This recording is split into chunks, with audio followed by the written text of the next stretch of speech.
Good evening. My name is Joanne Pittman, and I'm going to be the moderator of tonight's event titled, Where Are the Churches in China and Why? And the presenter is going to be Dr. Fenggang Yang, and I'll be introducing him in a few minutes. If you haven't done so yet, please drop a note into the chat function and let us know where you're signing in from. I've seen people come in from Indonesia and Singapore. So I think we're pretty well, we've got the globe covered this evening. So again, we want to thank you so much for joining us. Before we begin the program tonight, I would like to open in prayer. Almighty God, we are grateful for this opportunity to be together across the miles. We thank you for the technology that makes this possible. And we praise you for what you are doing in China among your people in the midst of difficult circumstances. We ask your blessing on Professor Yang as he presents his talk. May we be encouraged. Amen.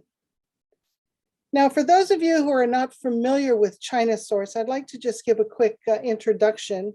We seek to educate and inform the global church on critical issues facing the church and ministries in China. And we facilitate collaborations between Christians inside and outside of China. We do this through online resources, speaking, conferences, and consulting. We also seek to connect like-minded individuals and groups with what God is doing in China. You can learn more by visiting our website at chinasource.org. I would like to introduce you to some of the resources that we have. The first is the China Source Quarterly, which comes out, as you can imagine, 4 times a year. The current issue of China Source Quarterly focuses on the history of Chinese immigration to New Zealand and the Pacific region, and the spread of the gospel in that community. We learn about a renewed sense that God is calling the Chinese church in New Zealand to be a part of the global advancement of the gospel. They may be geographically isolated, but they have a key role to play in what God is doing worldwide. Almost every day of the week, we have something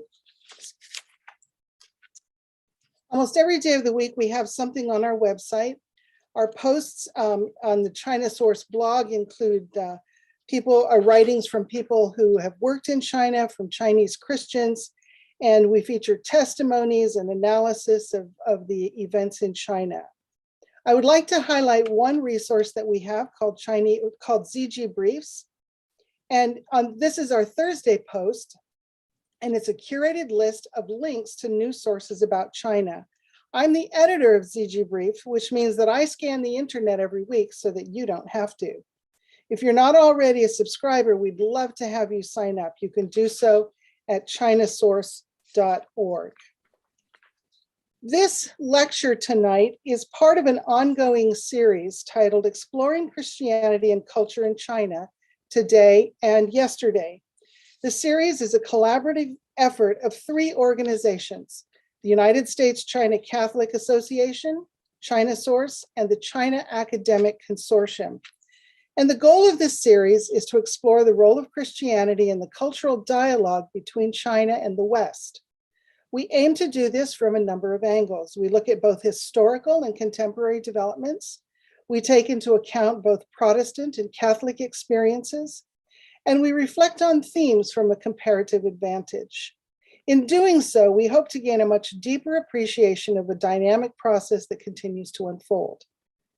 Now, I'd like to offer a chance to hear more about the other sponsoring organizations. First of all, I would like to invite Father Michael Agliardo to introduce himself and the U.S.-China Catholic Association. Good evening to you all. It really is a privilege to be part of this program. Joanne, thank you very much for your introduction and for all your work in putting together Dr. Yang's presentation. My name is Father Michael Agliardo. I'm the Executive Director of the U.S.-China Catholic Association, and I will throw up our screen there, some slides. You can see down at the bottom of this slide, this is our website, and the URL is down at the bottom. You can go to our website to find out about some of the programs that we run in support of building relations between Christians in the United States and in China. In particular, I'd like to bring out, mention four of the things that we do. One of these, let's see if I can get this to move forward,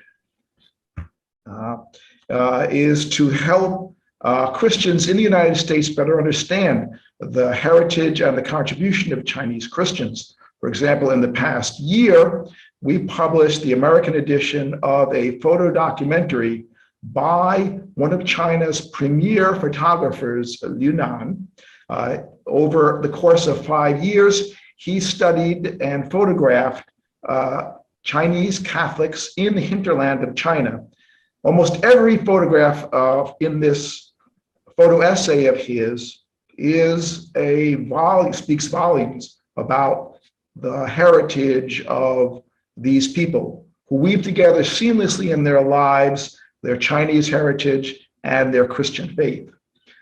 This book is available from Ignatius Press and also on our website.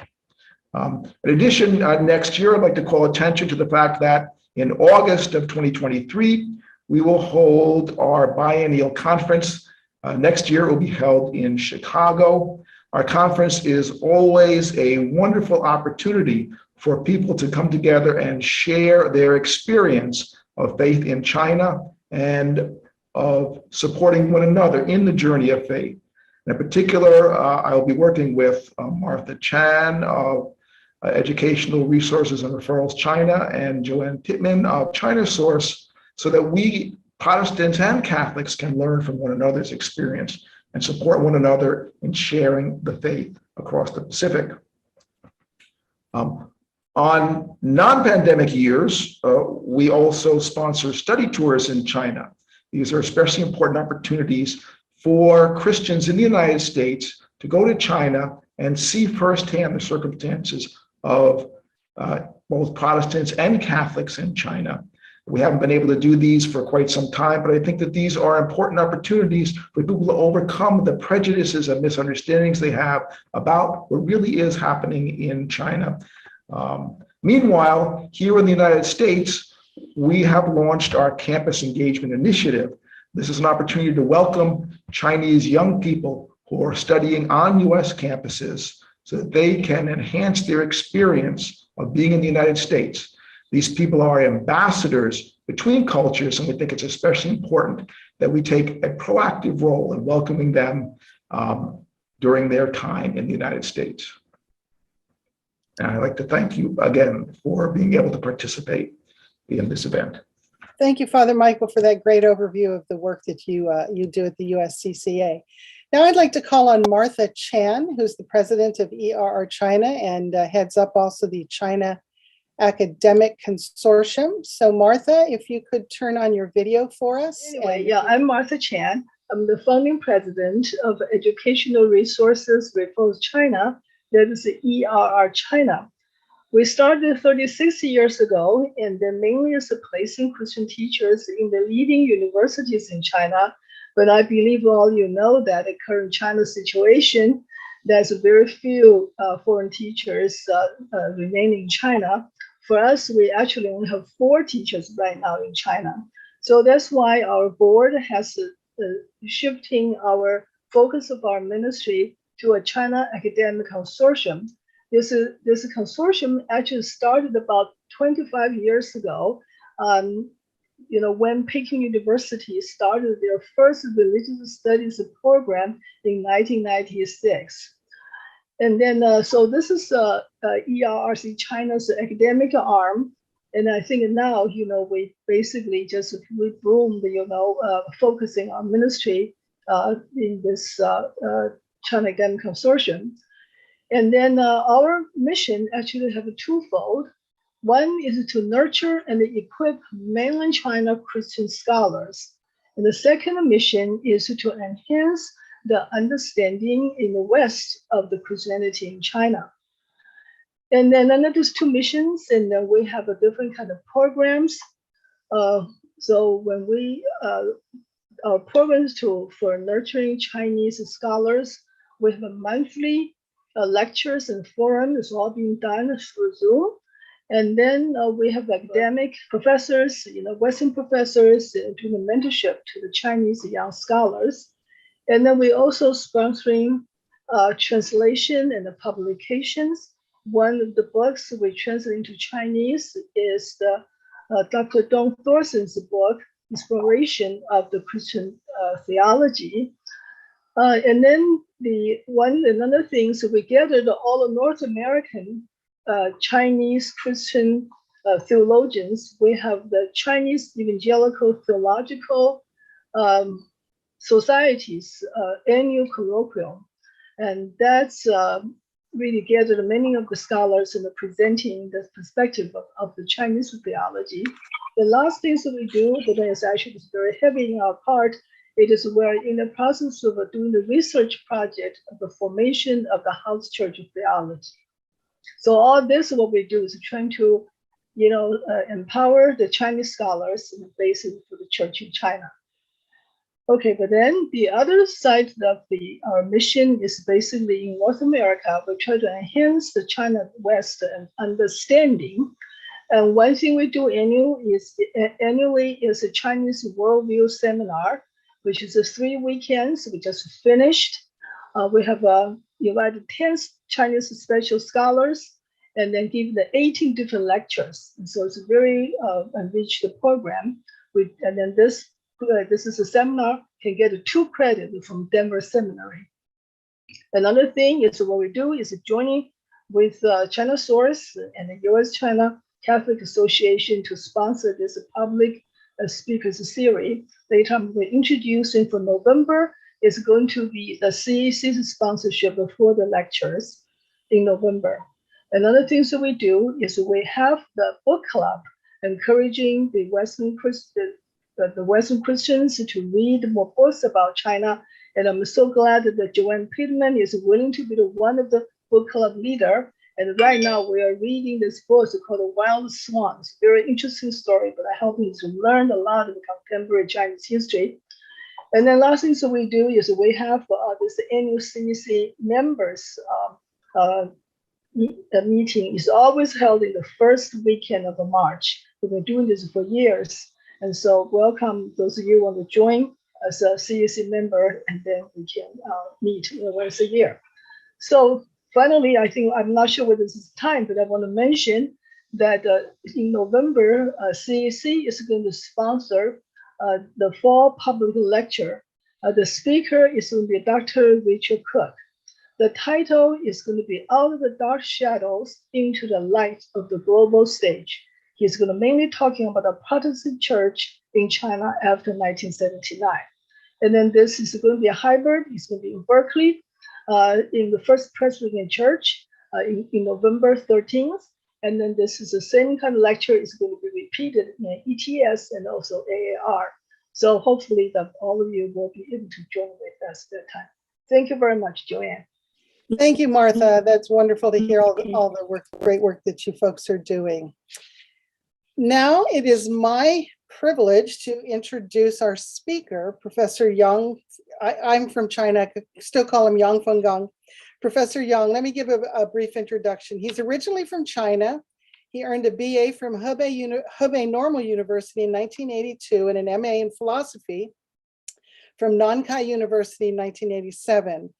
After that, he became a professor at People's University or Renmin University in Beijing, teaching religious studies. He came to the United States in 1989 and earned his PhD in sociology from the Catholic University of America in Washington. His dissertation turned book is called Chinese Christians in America, published in 1999. After doing postdoctoral research in Houston and teaching at the University of Southern Maine, he came to Purdue University, and he's been there for 20 years. And currently he is a professor of sociology and director of the Center on Religion in the Global East. He was elected president of the Society for the Scientific Study of Religion in 2014. Professor Yang's research focuses on immigrant religion in the United States and religious change in China. He's the author or editor of more than a dozen books, including Revival Under Communist Rule and the Atlas of Religion in China, Social and Geographical Contexts. He's given many invited lectures and keynote presentations all over the world, and he has appeared frequently in media interviews from National Public Radio, New York Times, Washington Post, Los Angeles Times, to name a few. And we are honored to have Professor Yang to talk with us this evening. Whenever I'm in Central Indiana, I stop in and see him. And so, Professor Yang, thank you so much for being willing to come and talk to our group, our worldwide group tonight. Yeah, thank you very much, Joanne, for this very detailed introduction. I'm really happy to be here, and thanks to all the three organizations that are co-hosting this talk. And I'm so happy to see that so many people from really all over the world being here. Many from Asia, some from Europe, and many from different states of the US. So I'm really happy. Thank you for being here. So we do have a center at Purdue University. Purdue is a public university, for those who may not know. It's a state university in Indiana. And the Center on Religion and the Global East is a research center. It's an academic research center. So it's somewhat different from the three organizations that co-sponsor this talk. And for those who want to know our projects, you can go to this website called the Global East. Actually, we used to call the Center on Religion and the Chinese Society. But 2 years ago, we expanded the scope to include all Global East, that include East Asian societies, East Asian diasporas, and East Asian cultures around the globe. Today, the talk is on geographical patterns of Christianity in China. I will cover both Catholics and Protestants.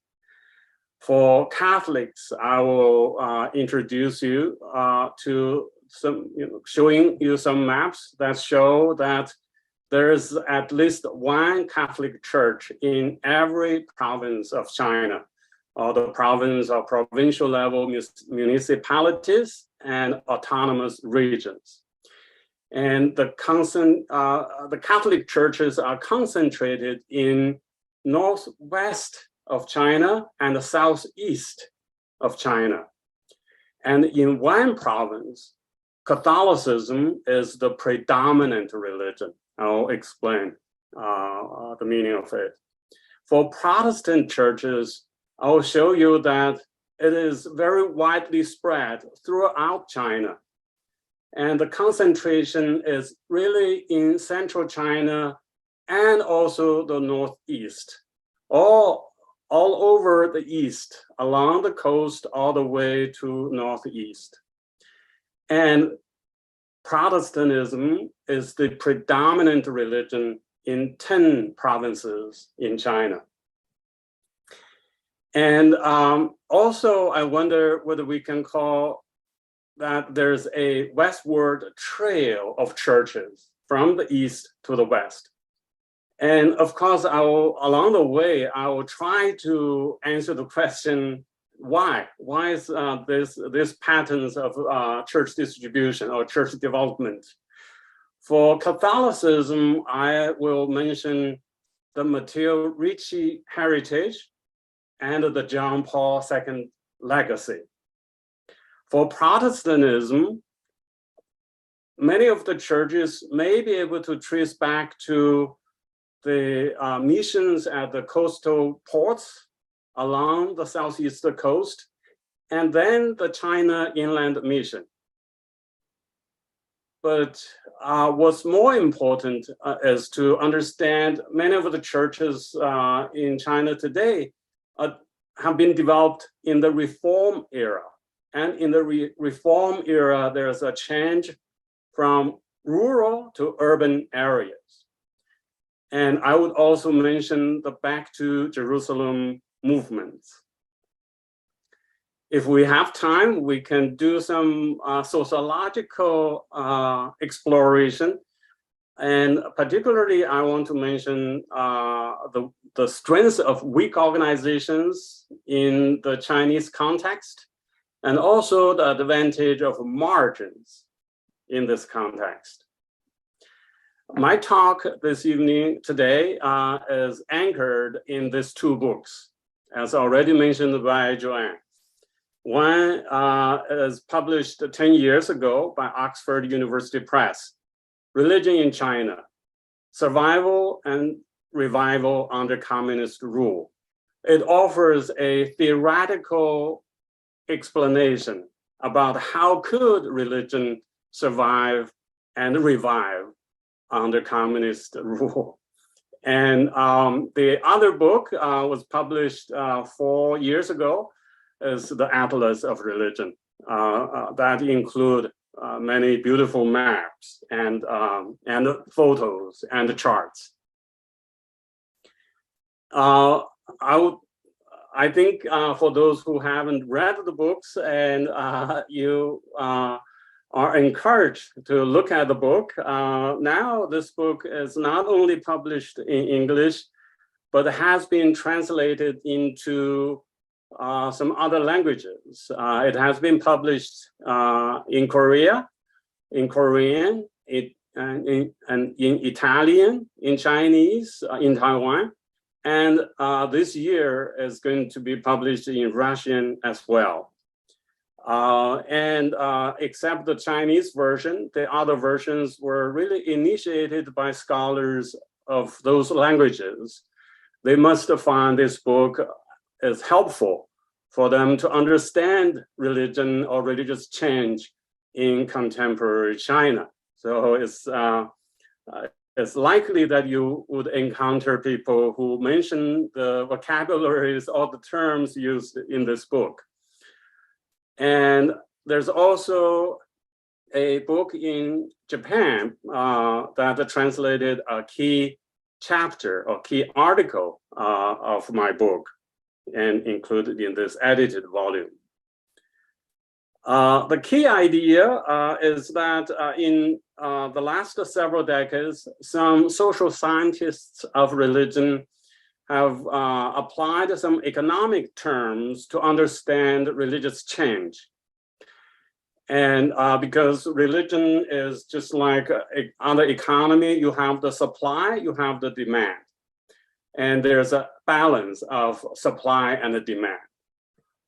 But I adopted this vocabulary, but emphasizing the Chinese economy of religion, or Chinese religious economy, is a political economy, because regulation is a key factor that influence the balance or imbalance between the supply side and the demand side. That may explain a lot of the religious change in China in the last 70 years. And within this book, there are a key chapter is the three markets, or tricolor religious markets. That has become known in China when I introduced that to scholars and the students 15 years ago, all right? So people know a lot about it. It's really a simple idea. And under religious regulation, when the government tried to suppress religion and ban religions, you would end up having three different religious markets. The red market is the legally permitted religions. In China, that means 5 major religions. And there are also about 20 religious groups that are officially banned by the authorities. And these groups, they are banned, but they are still operating within China, only that they operate underground or in the illegal black market. And between the red market and black market, there's a huge gray market, because it's hard to say whether they are legal or illegal. Sometimes they are both legal and illegal at the same time. And some of these, the government do not define them as religion or religious. But for scholars who study, they know, they can see they are religious, like some forms of Confucianism, folk religion, underground church or house churches, and a Mao cult. Personality cult, but is more than personality cult, is actually part of folk religion nowadays.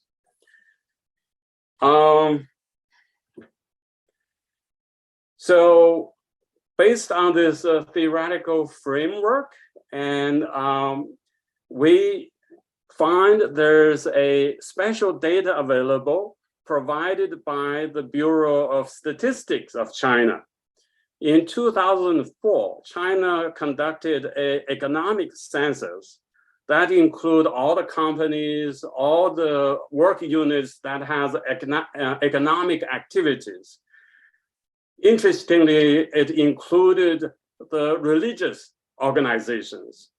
And overall, it's more than 72,000 religious organizations as economic units.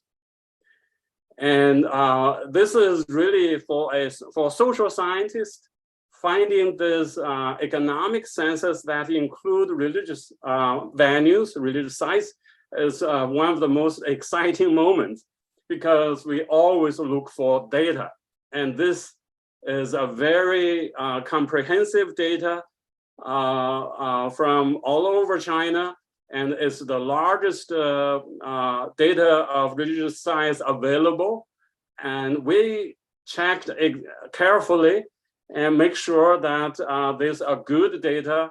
It turned out it is, even though it does not include all the churches, temples, and mosques, but it includes a majority as far as we can tell. And also, after checking, verifying, we find that the overall pattern is pretty good, very close to what we know on the ground when we did fieldwork research, and also reading research articles by other scholars. So around this economic census data, we also studied the population census of 2000 and also 2010. Then we added some social surveys that was done, especially in the first decade of the 21st century. For those who know about China or Chinese society, they may realize that 10 years, from 2000 to 2010, is one of the most open, liberal period of modern China. And people were very open, and many people make their religious beliefs open. So we did some very good social surveys, and we used that. Of course, we also studied different provinces about their social history. And eventually we selected 154 colorful maps, made 39 charts, and also 33 beautiful photos, and included in this book, Atlas of Religion in China. It's available to purchase. It's somewhat expensive, and it's hard to get if there's a censorship. So last year, I put in some money and made the book open access, meaning you can download the whole book free of charge.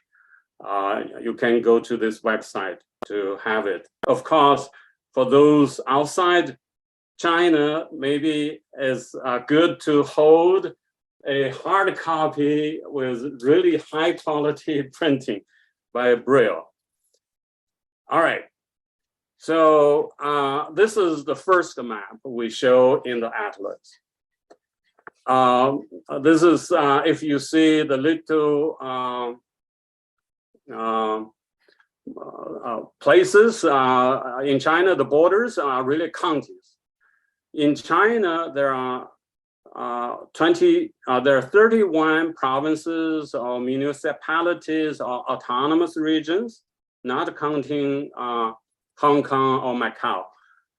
So there are 31, and then there are 2,862 counties or county level cities or county level urban districts, right? So there's a county level unit. Here, we put the number of religious sites in each religion and counted them in each county. In each county, the color represents the predominant religion. That is, that religion has the largest number of venues. So here, the green counties means there are more Muslim mosques than the other religions. The orange color counties, there are more Buddhist temples than any other religions. The blue colored counties where Taoism is the predominant religion, has the largest number of temples. The purple counties are the Catholic churches are the most numerous in those counties. The red ones are the Protestant churches have the largest numbers. You may see there are many counties in the middle that is white. It means no data. You know, this is a government conducted census. I guess the lower level clerks decided that they don't have any religious site in their county.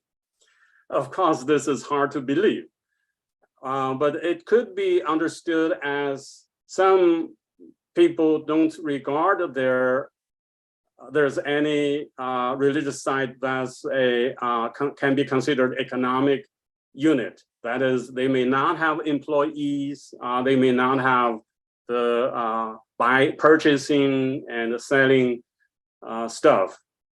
So that's the case for those white counties. Then there are a few with gray color. The gray color means in those counties, 2 of the religions have the same number of sites.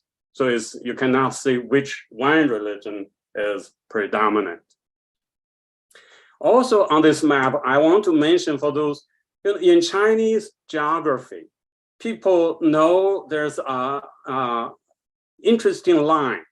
If you draw a line from Northeast China to the tip and to Southwest China to the tip, here is a line, if you imagine that. What's interesting is to the east of that line, there's only about 40% of the territory, but more than 90% of the population. In other words, west of this line is about 60% of land or territory, but less than 10% of the population. So in some counties here in eastern part of China, it's really very small, but the population size can be bigger than many of those in the western part of China.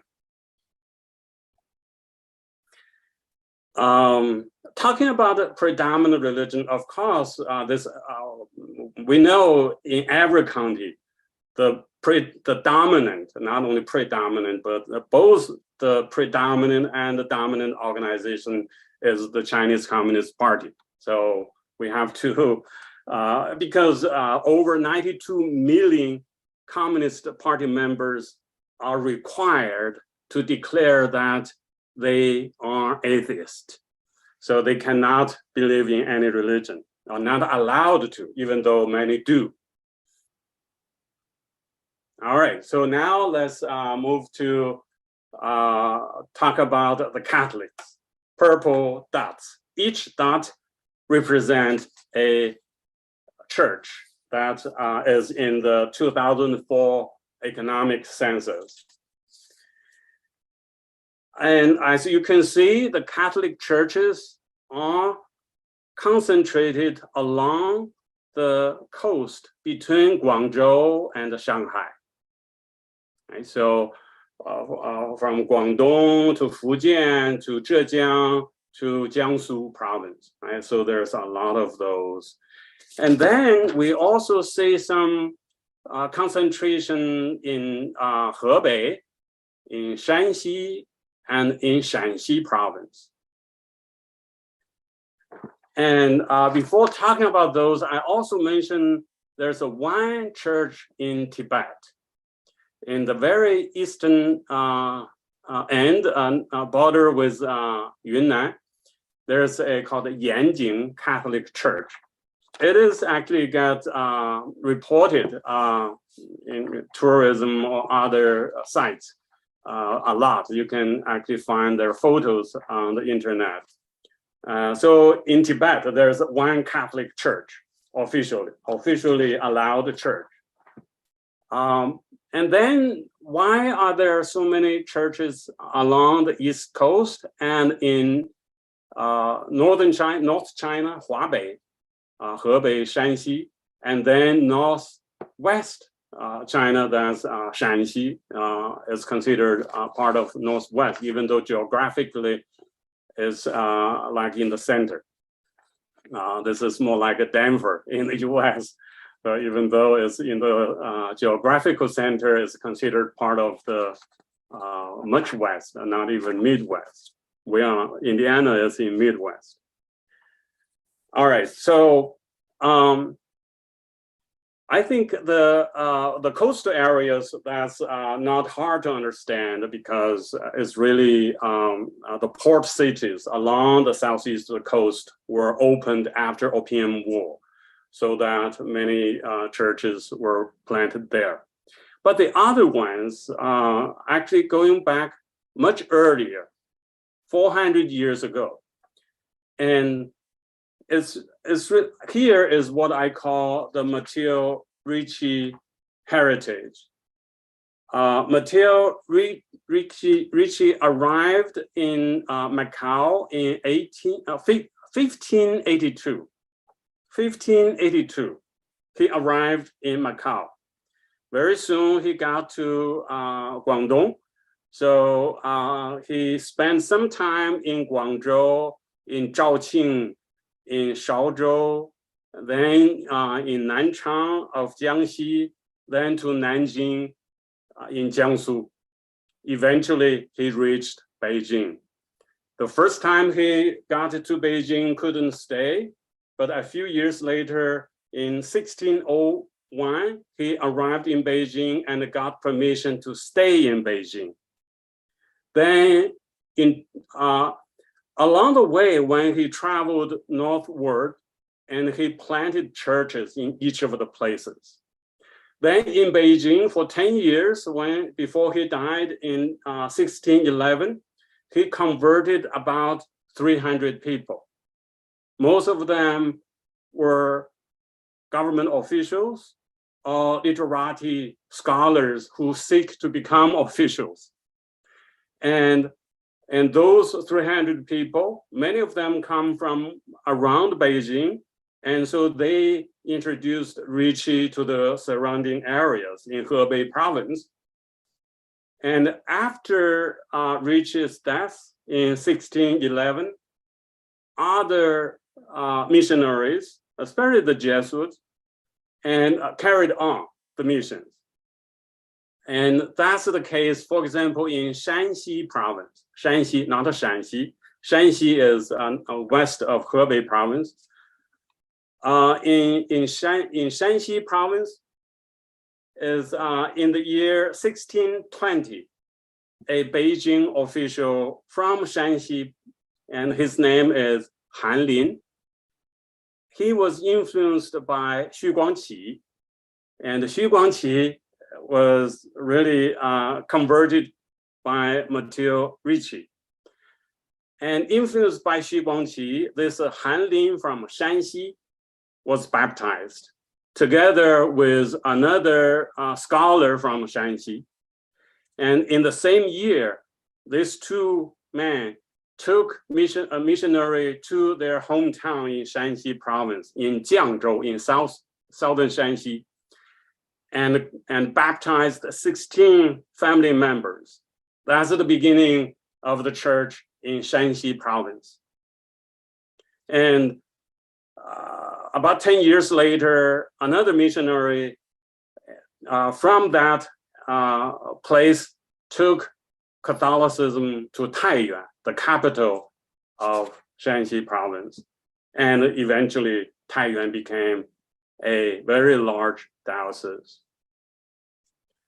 In 1949, among the 105 counties in Shanxi province, only 4 counties didn't have Catholics. So a similar story about the Catholics in Shanxi province, further west. Of course, there are also some churches in Xinjiang, and this mostly came after Opium Wars, and to other areas in the northeast as well. And if the dot looks too small to you, and again, the print book looks better than on the screen. This is another map in the Atlas book that's trying to use the county to see which counties has more Catholic churches. In some counties, there are more than 100 Catholic churches. Those are the really darker purple colors. You can see a few places that has more than 100 Catholic churches.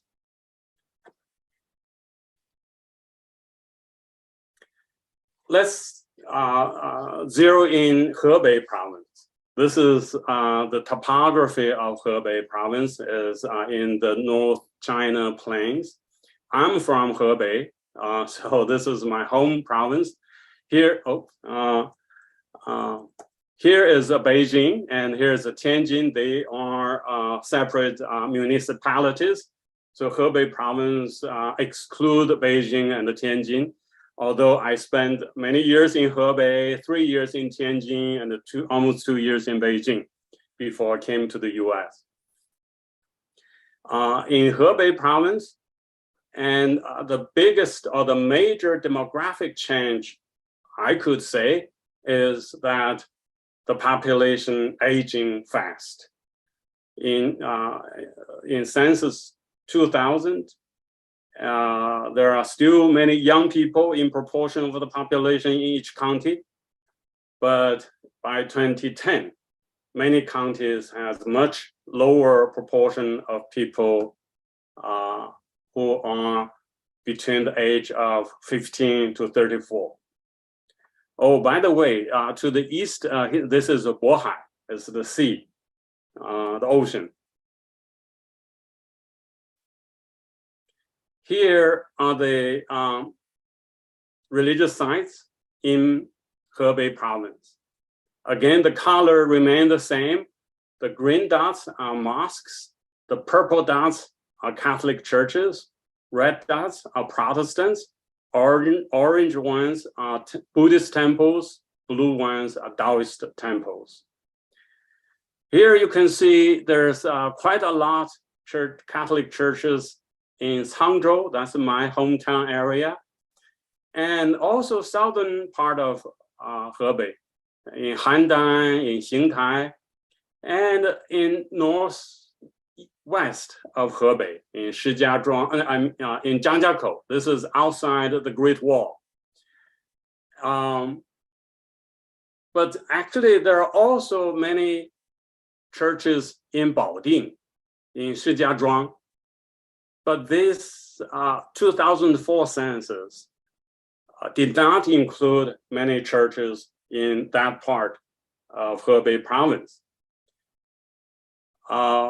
Here is what I am going to talk about, the other reason of the Catholic churches spreading out in China.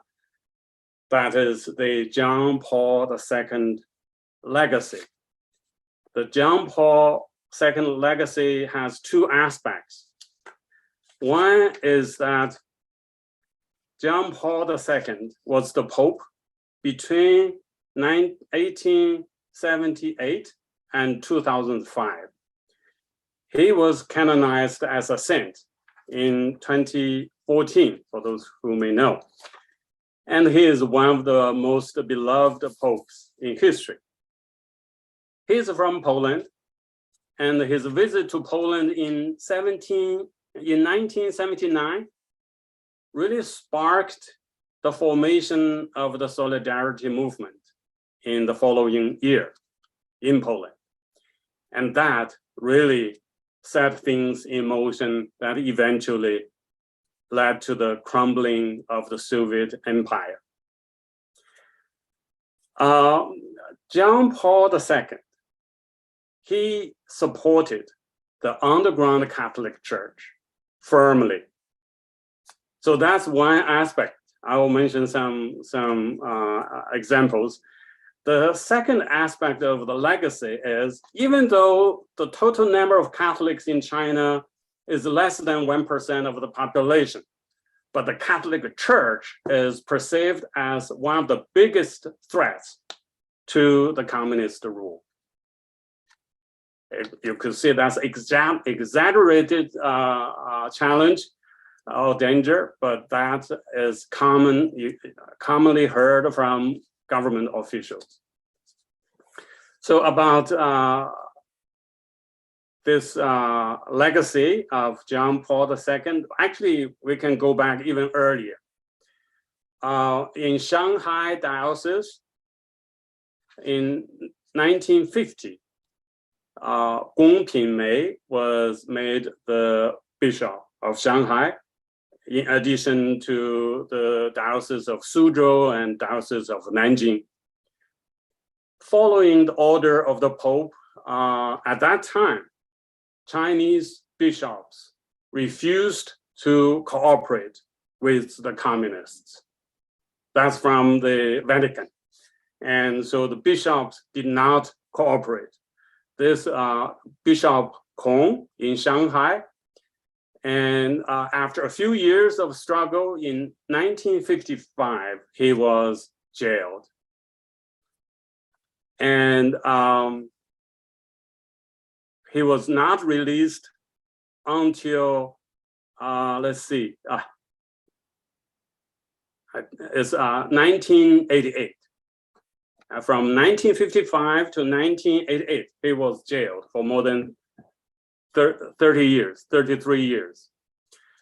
But during his imprisonment in 1979, a year after John Paul II became the Pope, he made Bishop Kong as a cardinal. Only that it was in pector, it's not publicly announced.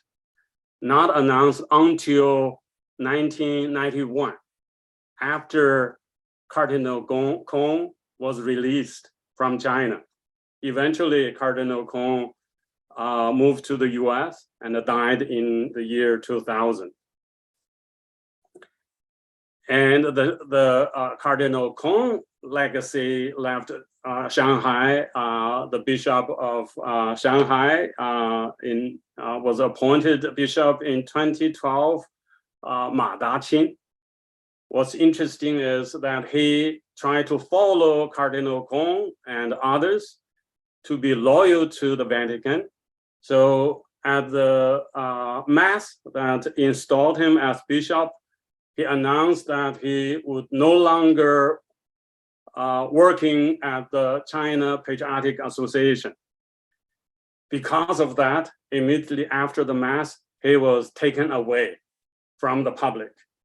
Ever since, he is very much in house arrest, or at least restricted move around that's being restricted. And he is not officially considered a bishop of Shanghai by the Chinese authorities, even though he is in according to the Vatican until 2017, when the Vatican and China reached an agreement. It's hard to tell what's the real situation today.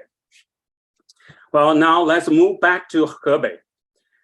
In Hebei, again, most places could trace at least one church back to material Ricci time, including my hometown, Xianxian, in Changzhou, in Xianxian area. When the People's Republic of China was established in 1949, in Hebei province alone, there were 52 bishops. 21 of them are Chinese. There were 733 priests. 455 of them are Chinese. And there were also 5,249 Catholic churches all over Hebei province, and about 800,000 Catholic believers. Nowadays, it's often said there are 1 million Catholics in Hebei province. And a quarter, another way to people say is that a quarter of Catholics in China are in Hebei province. The legacy of John Paul II. Again, we have to go back to the 1950s. Peter Joseph Fan Xueyan became the Bishop of Baoding. That's south of Beijing, 1951. But he was also jailed for a long time, and eventually he died in 1992. But he remained underground. After he was released, he acted as a bishop, and people considered him bishop. And he was not very cooperative with authorities. And so he ordained priests and consecrated bishops all underground. And this normally would not be allowed without first report, get approval from the Vatican. But during those years, communication with the Vatican was very difficult. And eventually, Paul John II said, you could go ahead and do this, only report afterwards, whenever possible. So this Bishop Fan went on to ordain priests and bishops all over China.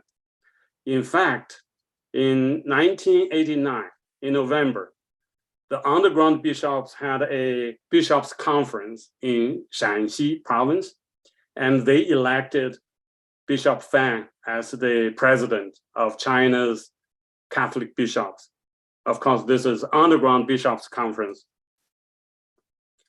And so clearly, Bishop Fan from Hebei is a very well recognized leader.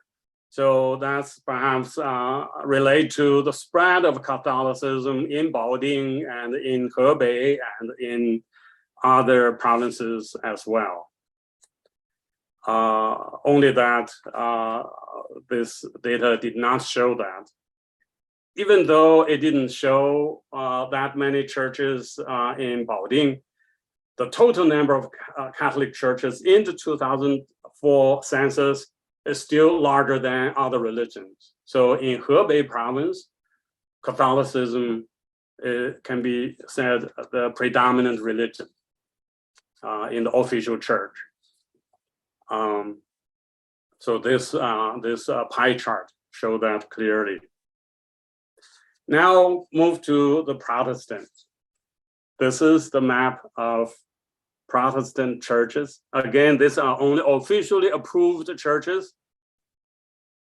And like in Tibet autonomous region, there's no single officially approved Protestant church, even though we know there are churches, Protestant churches in Tibet, but really they are house churches, unregistered, unapproved by the government. Now, looking at some pattern of the Protestant churches. Yeah, we do see a lot along the coast. Actually, not only along the coast of southeast part, but also in northern Jiangsu, and in northeast, in Liaoning, Jilin, Heilongjiang. Only that in Shandong, we don't see a lot. That's another interesting place. We find there's systematic missing of data because in Shandong, there are a lot of Protestant churches, only that they did not get reported in 2004. All right, without focusing on there, just look at this area. This is central China. It's very much between the Yellow River to the north and the Yangtze River to the south. Around that area, there are hundreds or tens of hundreds, or thousands of churches. In Henan province, in Anhui province, in Jiangsu province, of course, it's also in Fujian, in Zhejiang. That's the places. Many of these, the port cities are the same, like the Catholic churches opened after Opium War. And for Protestants, there was the China Inland Mission. It was started by Hudson Taylor in 1865. They went to inland and really planted churches. But more important, those inland missions had really planted seeds. After all the missionaries were driven out of China in the early 1950s, the Chinese believers in those places carried on and eventually developed churches. So there is that historical heritage as well. But in central China, in Henan, Anhui, Zhejiang, besides the officially approved churches, there are many house churches or 家庭教会.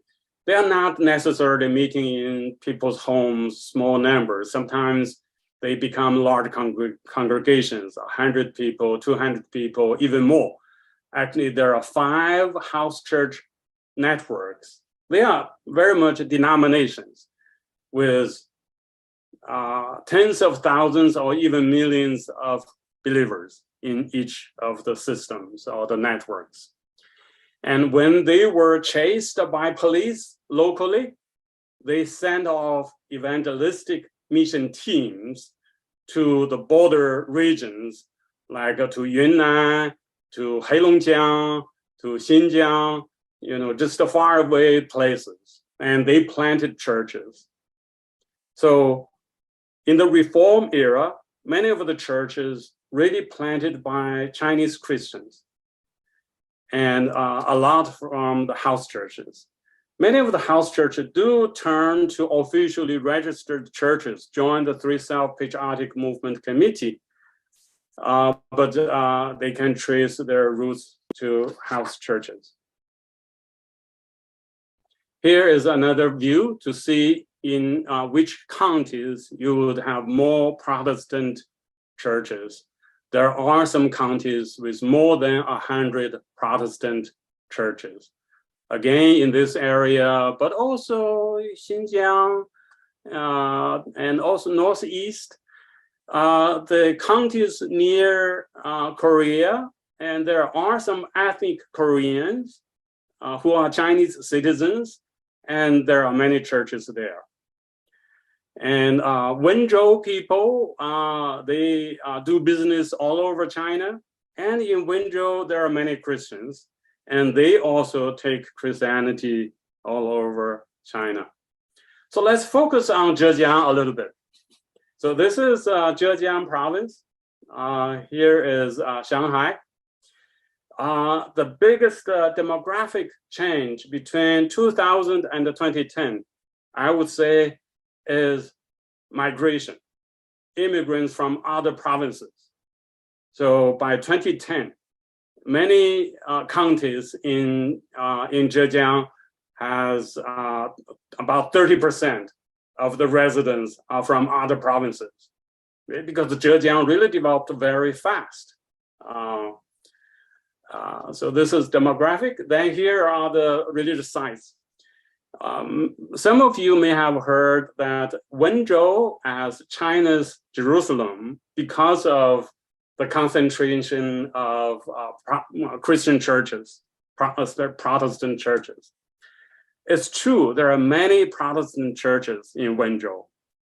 But for those who study religion on the ground, they keep telling me, saying there are not only Protestant churches, actually, I don't see Protestant churches, I see a lot of Taoist temples or Buddhist temples. So it turned out in Wenzhou, there are many Buddhist temples, Taoist temples, and Protestant churches. Because it's so many, we have to put some maps in large particular areas in order to see somewhat more clearly. Here are the inserts. Yeah, this chart perhaps make it easier to tell. In Wenzhou, 3 big religions. Next to Wenzhou is Taizhou, also 3 big religions. And in Ningbo, actually, there are more Buddhist temples, a lot more than Christian churches. There are also many Catholic churches in Wenzhou, in Ningbo. So that's the overall picture. So in Zhejiang Province, Buddhism is the predominant religion. So it's not surprising that the World Buddhist Forum, the first one, was held in Zhejiang when Xi Jinping was the party secretary of Zhejiang Province. Here, I want to show you this map based on this 2004 census, because many churches, many religious sites report the year of founding or refounding, depending their understanding. And using that data, we can say, yeah, there are towns where there are churches, from 1 church to 28 in each town. Each county has many towns.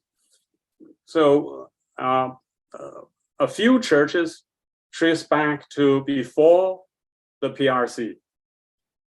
And some churches trace back before the new religious policy. Churches were officially allowed to reopen in 1979. Actually, the first church reopened was in Ningbo during Easter of 1979. Then thereafter, other churches were reopened. So some churches nonetheless trace their roots back to the 3 decades of the PRC, but most of them founded in 1979 or later. So by now, most of the towns have 1 church. Some have more than 20 churches. Basically means almost every village has a church, or sometimes there are multiple ones in a township. Just quickly, some of you may know that a few years ago, there was a campaign to demolish crosses on church rooftops. We did a study, we published a paper. This shows where are the churches at the county level. The blue, darker blue had more churches. And then the cross size, meaning how many crosses were taken down from church rooftops.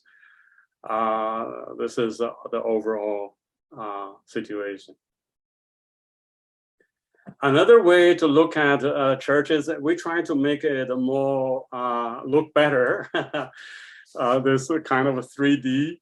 The churches, it's really, if you look, really located mostly eastern part of China, from the south to northeast. But what's interesting is there seems to be a trail to northwest. especially in Xinjiang, there are quite a number of churches. It's at least one of the reasons is that in the 1940s, there are movement by Chinese Christians initiated evangelistic missions called Bianjiang Budao Tuan. They would organize Christians and go to the border region places within China to plant churches.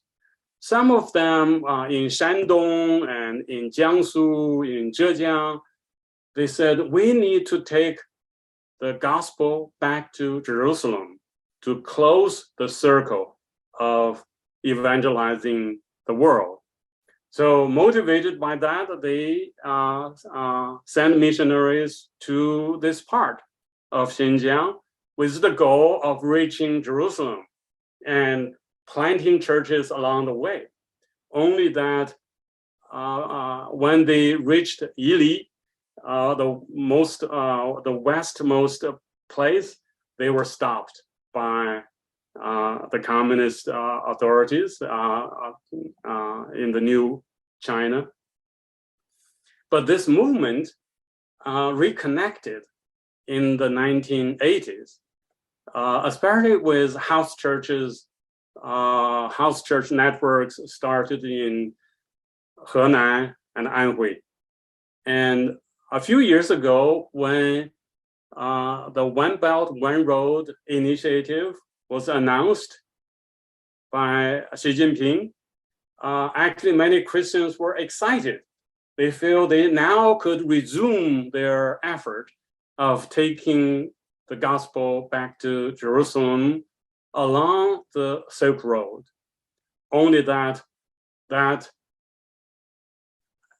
aspiration has been disrupted since 2017 or 2018, when the new regulations of religious affairs were put in place, and house churches have been under severe suppression in recent years. So there's not a lot of activities of missionizing beyond China, even though the preparations for sending out tens of thousands of missionaries are still in process, in place. All right, so just I give you this some examples of provinces and also the overall picture of the two of the 5 officially allowed religions. Here, I want to quickly show you another free resource you could use. If you get to our website, our center's website, globaleast.org, if you click, let me to switch. Okay. All right, so this is the our no, this is not.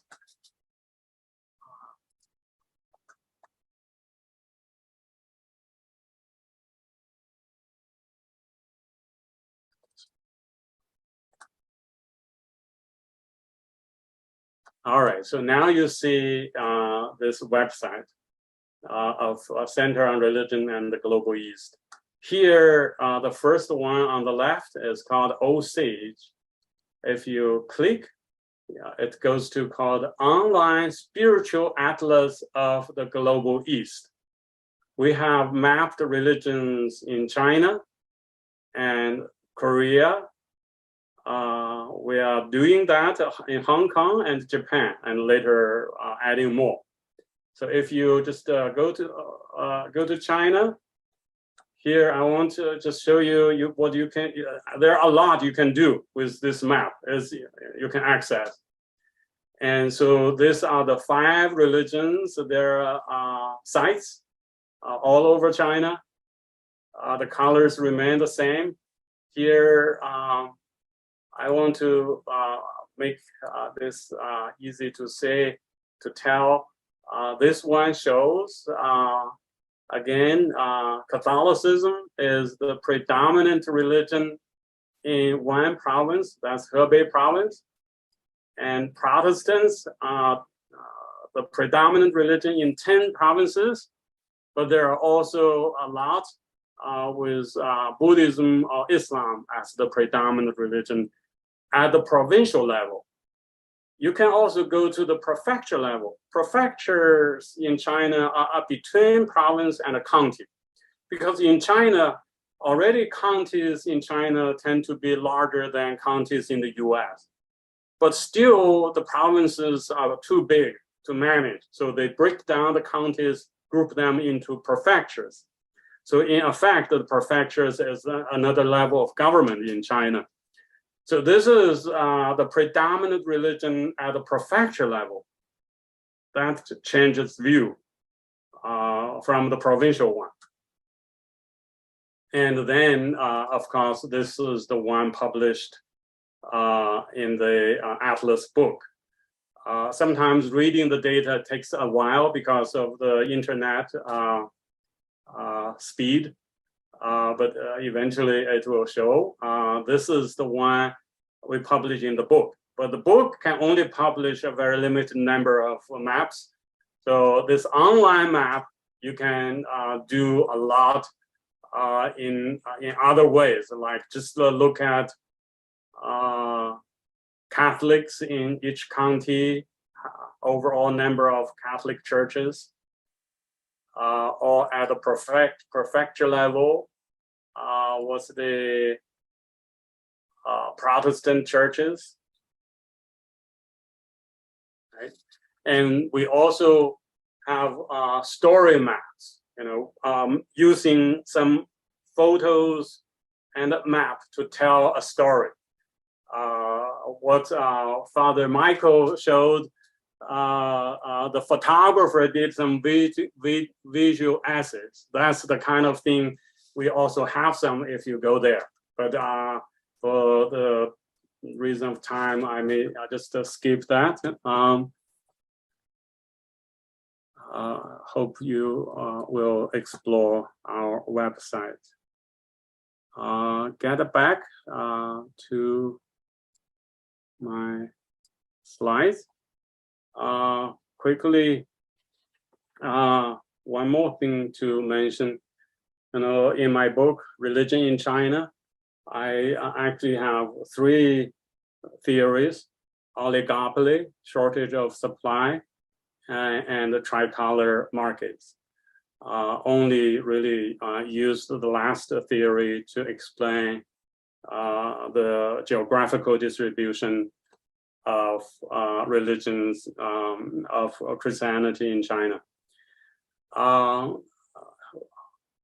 Further theoretical work. As a sociologist, I have to do theory to think of a big picture, try to come up some social factors that can explain religious change meaningfully.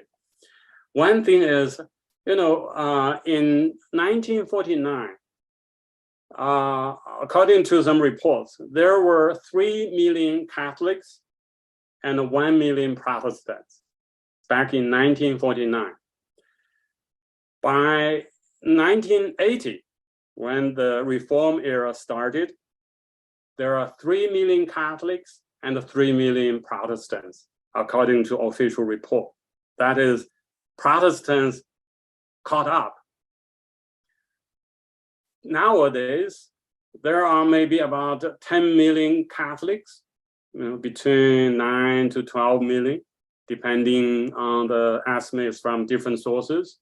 So 10 million is an easy number to say, but there are at least 6 million Protestants, maybe 7 million, 9 million, or even more. No, 60 million, sorry. At least 60 million, maybe 70 million, or 90 million Protestants. So there's a reverse. Right? Back in 1949, every 1 Protestant, there are 3 Catholics. Nowadays, every 1 Catholic, there are 6 to 9 Protestant. Right. Why? How can we explain this change?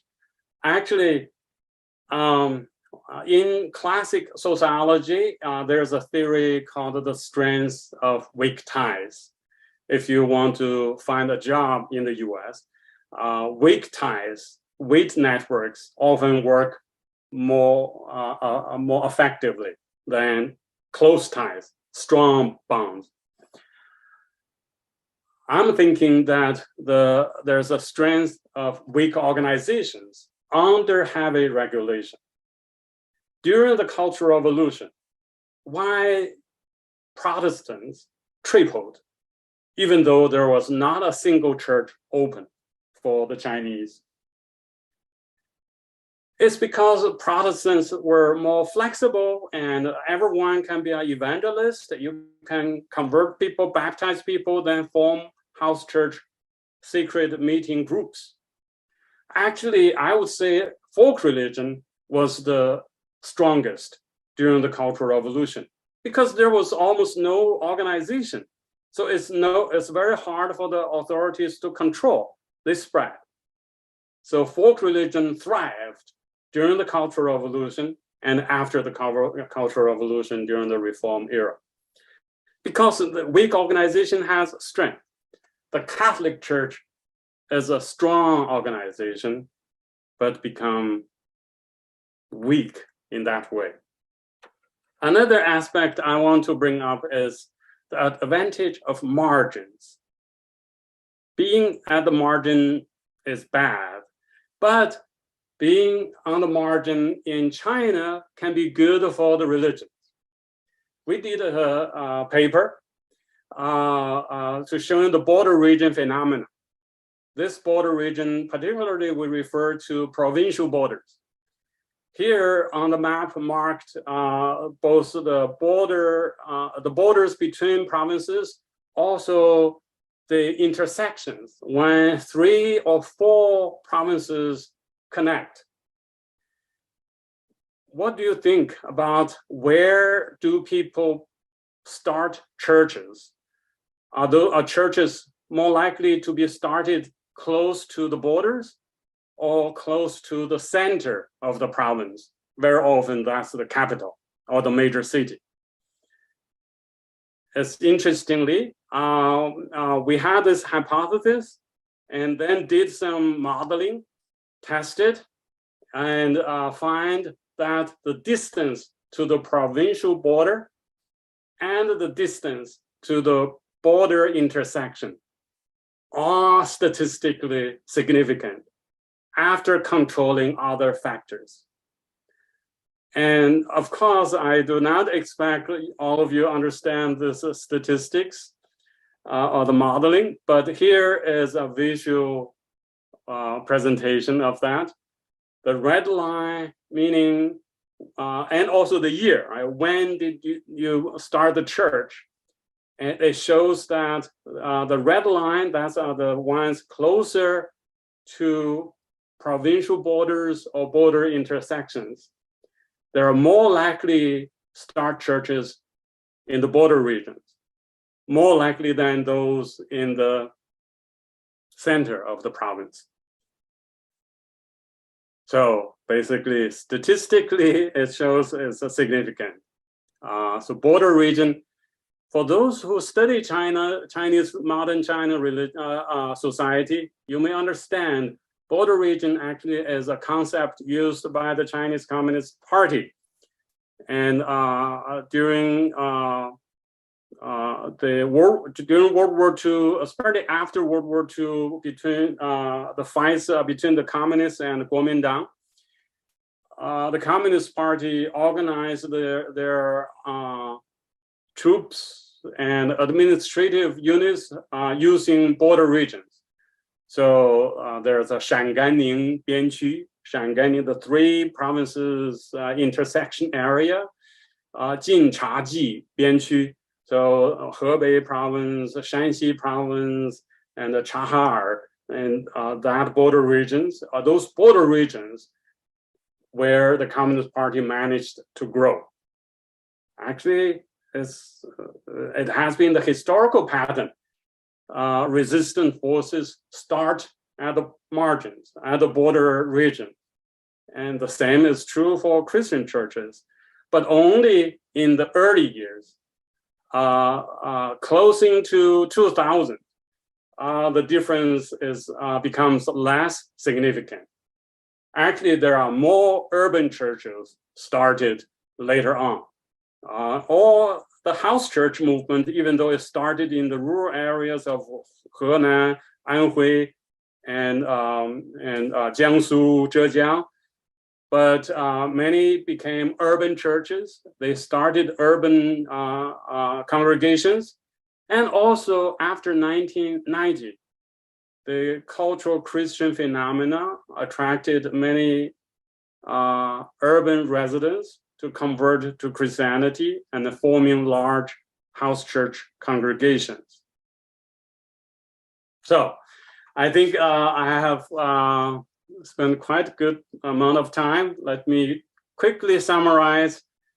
I talked about the geographical patterns for Catholics. In every province, there's at least one church, officially a permitted church. There's a concentration of Catholic churches in Northwest and Southeast areas. And it is the predominant religion in Hebei Province. For Protestants, it's very widely spread, but they're concentrated in central China and the Northeast. It is the predominant religion in 10 provinces, and there seems to be a westward trail of churches. About the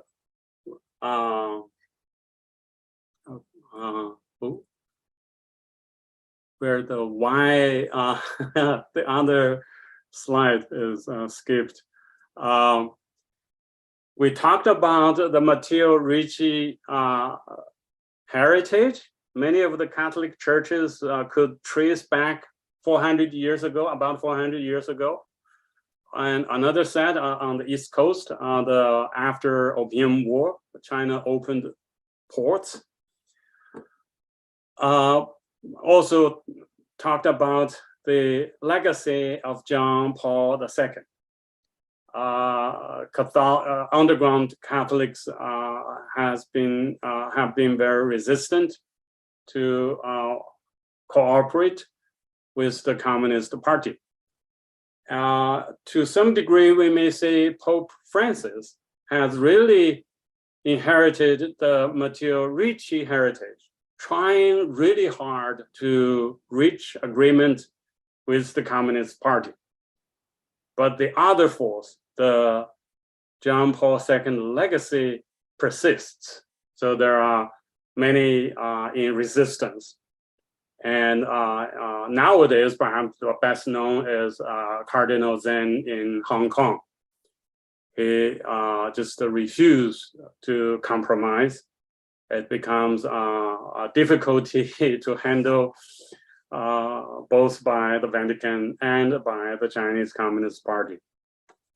For Protestants, we can trace some historical roots to the port cities and also the China Inland Mission. But more of the churches really started by the Chinese Christians themselves in the Reform era. Maybe 90% or 80 to 90% really are new churches by the Chinese themselves. And there's a tendency of moving from rural areas to urban churches. I'm talking not only the officially approved churches, but also those in the gray market of house churches nowadays, or since 2018, there's many of the gray areas become black market, illegal, and some pastors are put in jail already. All right, so I will stop here and turn back to Joanne. Thank you, Professor Yang, for that wonderful lecture. I am a map fanatic, so I can look at your maps all day long. And I often do because I have the hard copy of the book and often find myself looking at the maps. It's just fascinating. To me, maps provide a really important context. And we've a little bit short on time now for question and answer, but there have been some questions that have come in. So I'm just going to give you maybe 3 or 4 questions, and if you could answer them very briefly, and then maybe, at a later time, if there's a question you have real interest in, maybe you could answer the question in a blog post for China Source, and the people on this webinar can read it there. So the first question, again, I need brief answers because of the time, is why is Confucianism so little represented? And it's not listed as one of the religions that you studied. All right.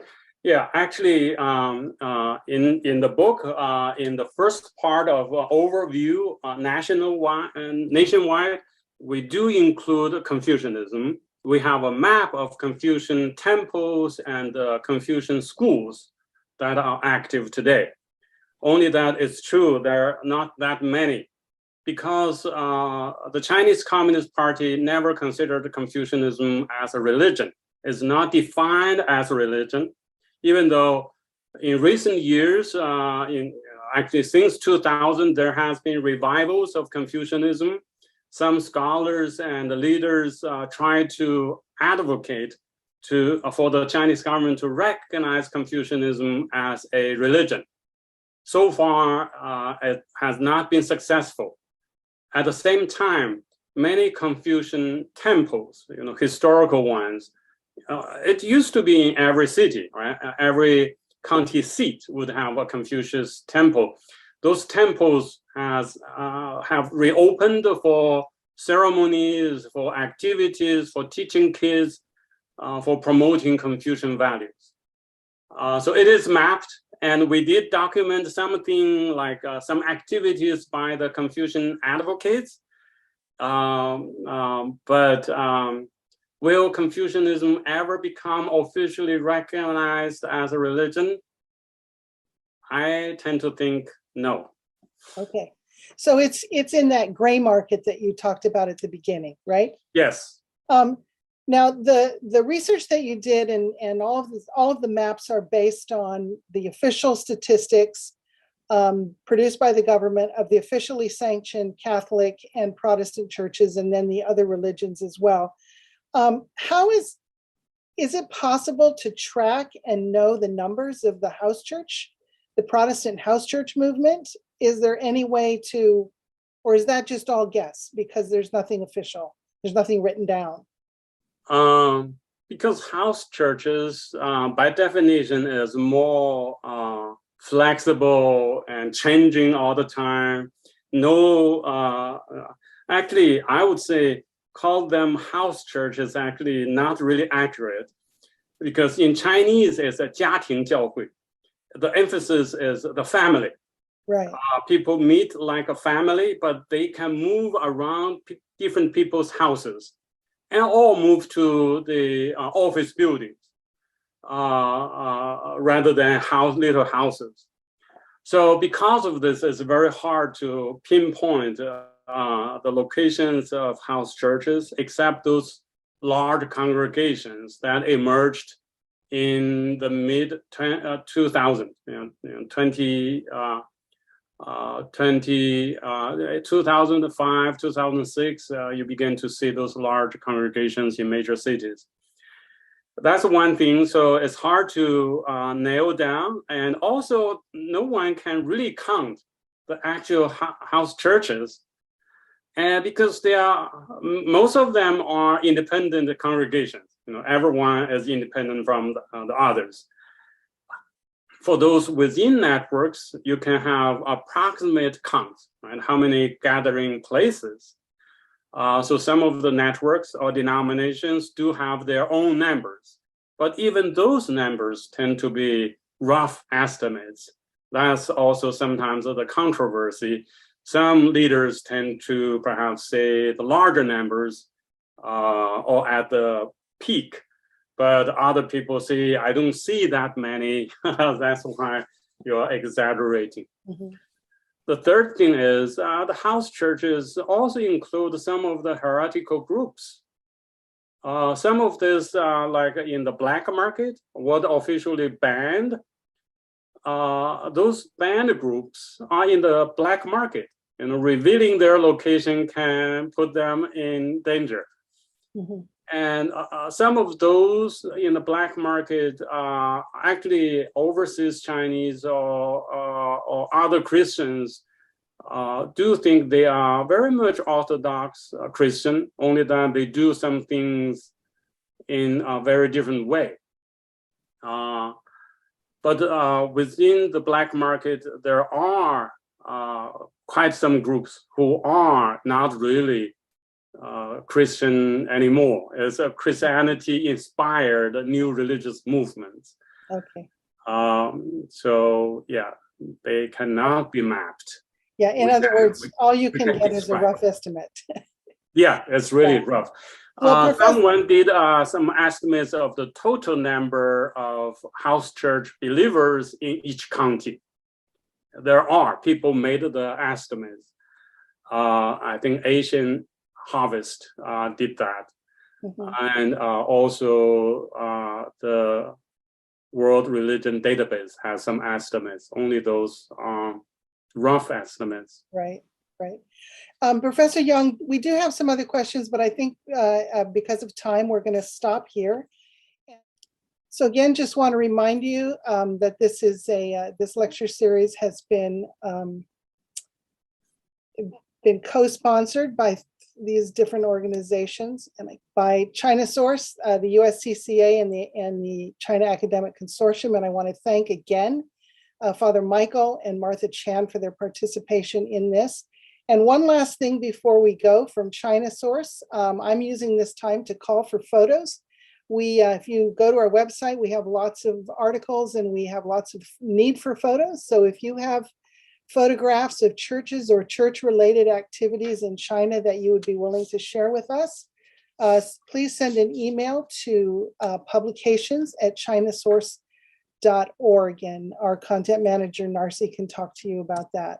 And then finally, we just want to thank you for joining China Source in this project, or donor funded. So if you would like to support the work of this lecture series, you can go to either our website or the CAC website or the USCCA website and make a donation. So thank you so much, Professor Yang, for joining us or for speaking to us tonight. It's been fantastic. I think people have learned a lot, and we are so grateful. And so many people have been putting in the comments, a big thank you to you for making your book available for free and for showing them that website. I think people are going to be spending a lot of time on your website going forward. So again, thank you everybody for joining us tonight.